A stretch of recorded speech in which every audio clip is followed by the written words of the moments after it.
Iniciando então a nova série sobre a primeira epístola do apóstolo Paulo a Timóteo.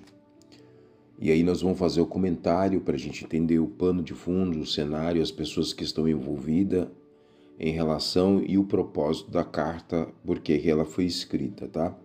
Na visão geral, a gente sabe que o autor é o próprio apóstolo Paulo, que ele vai se identificar.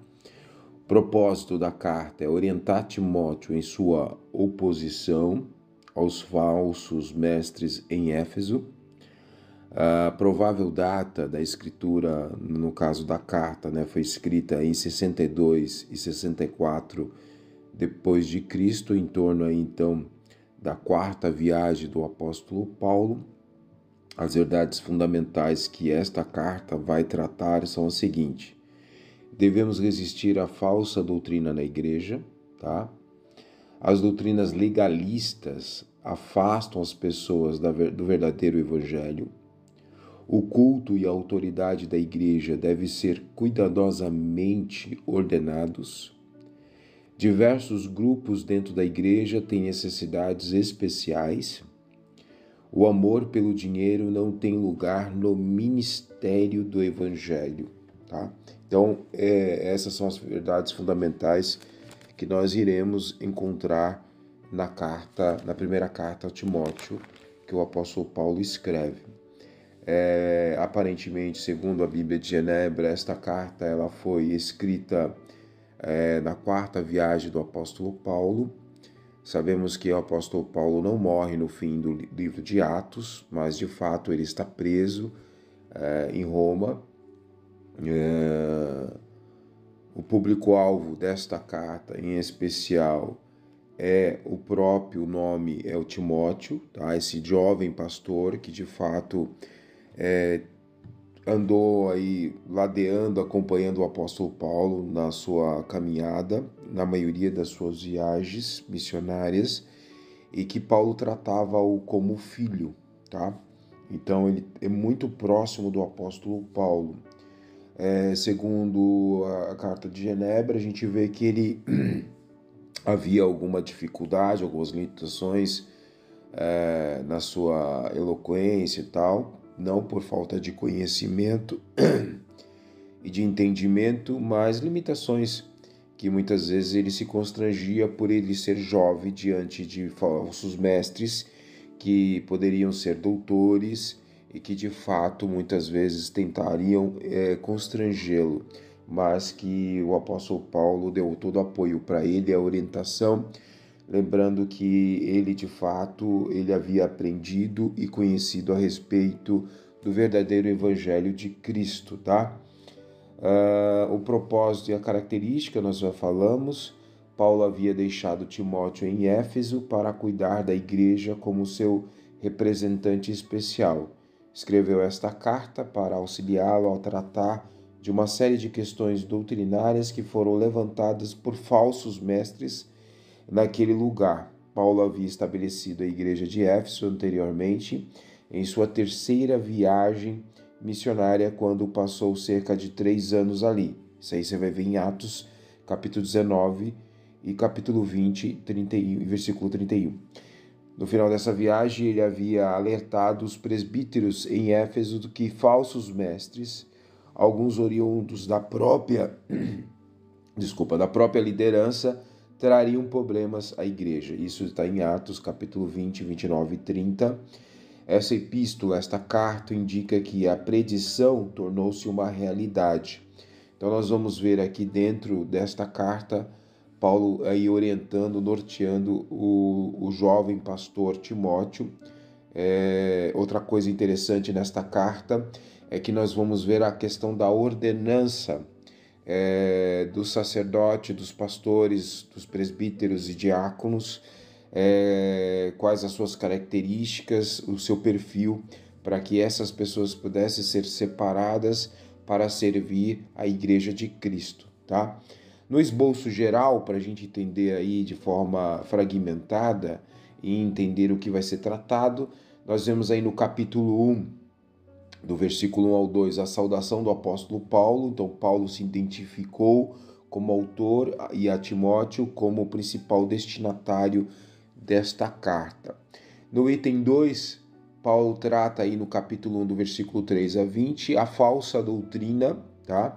Paulo desafiou o legalismo dos falsos mestres, insistindo em que a lei fora dada para condenar os pecadores e não os seguidores de Cristo. Então Paulo faz esta divisão, esta separação, né, em relação aos falsos mestres que utilizam da lei do Velho Testamento, a parte dogmática do judaísmo, da tradição, para criar restrições, tá? Que vão afetar diretamente não só a igreja, como também as famílias que estão envolvidas. E Paulo então mostra a Timóteo, reforça a Timóteo a questão de separar que a lei, ela tem o objetivo de condenar os pecadores, mas não aqueles que estão em Cristo, e Paulo deixa isso bem claro. No terceiro item, a conduta na igreja, que é do capítulo 2 até o capítulo 3, versículo 16, Paulo desafiou a desarmonia dos falsos mestres ao resumir suas ideias a respeito da oração, da modéstia no culto e da liderança da igreja. Então, Paulo mostra aí a desconsonância, né, a falta de, vamos dizer assim, de sintonia com aquilo que de fato a igreja primitiva deveria ter e seguir, que é Cristo, né? Então Paulo, ele traz isso, ele apresenta, ele escancara, demonstra então o ensinamento, o falso ensino dos mestres, que falando então que a igreja ela tem em si, em seu caráter, a prática da oração, né? A modéstia no culto, ou seja, a simplicidade na adoração, né? E não trazendo os rituais judaicos, e da liderança da igreja, tá? Ele reforça isso. No quarto item, ele trata sobre a falsa doutrina e o ascetismo, né? Então, Paulo desafia o ascetismo legalista dos falsos mestres, explicando como todas as coisas foram criadas para o nosso proveito. O ascetismo é uma prática a qual são falsas doutrinas que colocam restrições no dia a dia dos cristãos, aí tentando aí pelos falsos mestres interferir na vida secular, e aí colocam restrições alimentares, restrições de casamento, práticas de jejum intermináveis. Então tudo isso para dar uma falsa ideia de humildade, né? Isso não, como a gente já havia comentado em Colossos. Então Paulo vem trazendo aí essa censura, né, para que a prática legalista, dogmática, ritualística, que não tem nada a ver com Cristo, seja então aí desconsiderada pela igreja, tá? Então, por isso que Paulo então desafia o ascetismo legalista dos falsos mestres, explicando como todas as coisas foram criadas para o nosso proveito, ou seja, tudo aquilo que Deus criou para nós é para que nós pudéssemos de fato aproveitar e não ser restringido por uma visão espiritual que de fato a Bíblia não fala nada sobre isso, e o apóstolo Paulo deixa isso bem claro. No capítulo 5, nós vamos ver as instruções com respeito a grupos específicos. Então, Paulo explicou como Timóteo deveria ministrar, ensinar, instruir na palavra os diferentes grupos da igreja que haviam se tornado vítimas de falsos mestres. E aí nós vamos ver então no capítulo 5, do versículo 3 até o capítulo 6, versículo 2, Paulo tratando como ensinar e instruir as viúvas, como ministrar aos presbíteros, que seriam aí os pastores locais, e também ministrar aos escravos, orientar aos escravos, tá? Essas são o perfil da igreja de Éfeso. Então era uma igreja formada por viúvas, presbíteros e também por escravos. E aí Paulo orienta ele como tratar cada um na sua necessidade, de acordo com a palavra de Deus. Nós vemos no sexto item a falsa doutrina e o lucro financeiro. Então Paulo desafiou os motivos financeiros dos falsos mestres, advertindo-os dos perigos da avareza e do amor ao dinheiro. Então Paulo censura aqui, chama a atenção que a maioria desses falsos mestres estão extorquindo as ovelhas com o objetivo de ganho financeiro. É diferente do apóstolo Paulo, que de fato ele se autossustentava, através de construir tendas e consertar tendas e pregava o evangelho. Então Paulo, de fato, ele não colocava o peso da igreja de ter que pagar um salário para ele. Paulo se autossustentava, tá? E isso ele deixa bem claro. E os falsos mestres são aqueles que, com a carência, com a aparência de visões espirituais, sinais de humildade, e que de fato eles estavam ganhando dinheiro, pregando o evangelho, enganando o povo, a igreja que estava lá em Efésio, tentando persuadi-los com práticas e rituais do judaísmo, que de fato não está associado à graça, tá bom? E no 7º item, exortações finais, Paulo conclui a sua carta com várias exortações finais a Timóteo. Exortação é no sentido de dar uma palavra de ânimo, tá bom? Então nós vemos aqui o que é o pano de fundo que nós vamos encontrar, para quem a carta está direcionada, quem é o autor da carta, quando esta carta foi, então, de fato, escrita pelo apóstolo Paulo, a gente sabe que foi por ele, e que também estava direcionada especificamente a Timóteo, mas que, como ela é tratada como uma carta pastoral, ela também norteia a nossa igreja nos dias atuais, para que nós possamos, então, tomar cuidado com os falsos mestres que utilizam da palavra de Deus para enriquecer de forma ilícita, extorquindo as ovelhas, criando práticas ascetistas, legalistas ou rituais que de fato não estão associados à graça de Cristo, à mensagem de Cristo, e isso serve para nós como um alerta, uma demonstração para que de fato a igreja de Cristo ela não seja surpreendida e nem enganada por falsos mestres e um falso evangelho, tá bom? Então, na primeira epístola do apóstolo Paulo a Timóteo, nós vamos ler aí o prefácio e a saudação, que é o início da carta. Então, e aí a gente vai continuando essa série, parte por parte, até a gente terminar o livro, tá? Prefácio e saudação, tradução RA, revista atualizada, versículo 1 e versículo 2 do primeiro capítulo. Paulo, apóstolo de Cristo Jesus, pelo mandato de Deus, nosso Salvador, e de Cristo Jesus, nossa esperança. A Timóteo, verdadeiro filho na fé, graça, misericórdia e paz da parte de Deus Pai e de Cristo Jesus, nosso Senhor.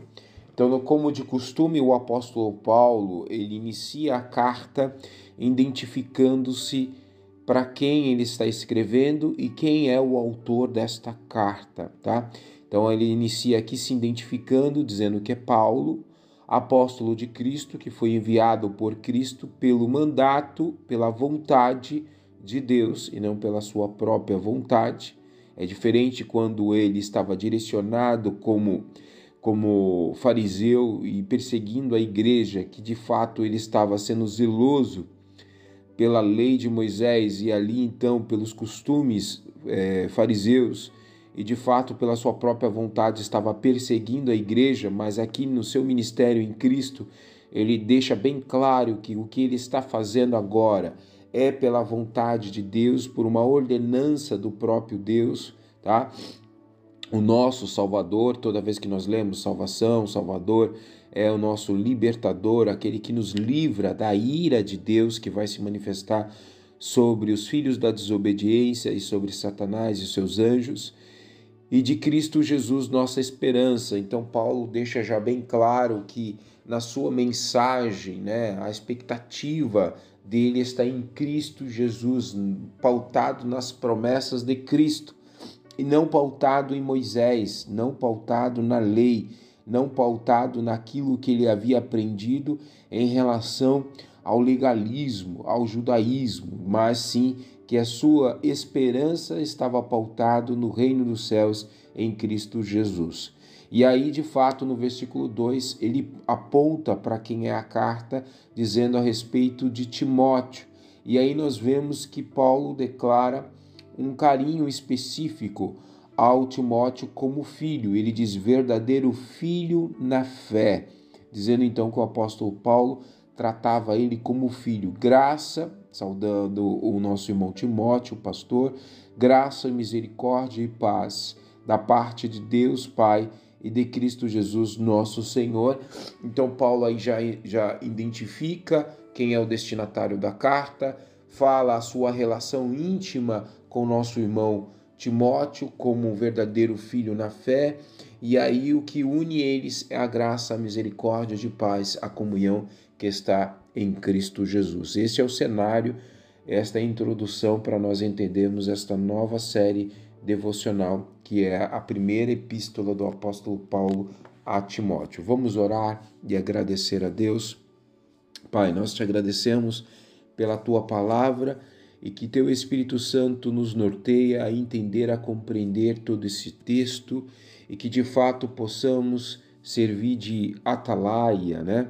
Para que os nossos irmãos e a nossa igreja possa se despertar e entender qual de fato é a verdadeira mensagem de Cristo, que de fato não enaltece o homem, não coloca o homem como centro, mas que Cristo é a mensagem central do Evangelho de Cristo. Por isso, Senhor, pedimos a tua graça, a tua misericórdia para aqueles que irão ouvir esta palavra, que sejam edificados, que sejam instruídos, ensinados e que possam crescer na graça e no conhecimento. Pedimos, Senhor, a tua graça e a tua misericórdia, que possamos então ajudar os nossos irmãos a compreenderem de fato o verdadeiro Evangelho de Cristo. Senhor, nos dê graça, nos ajuda a continuar nesta caminhada.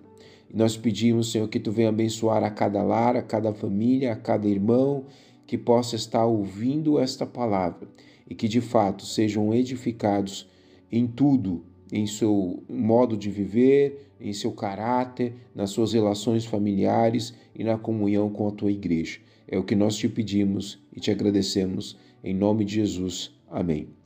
Que o amor de Deus, a graça do nosso Senhor e Salvador Jesus Cristo e as doces consolações do Espírito Santo sejam com todos e todos digam amém. Que Deus te abençoe, um ótimo dia, fique na paz.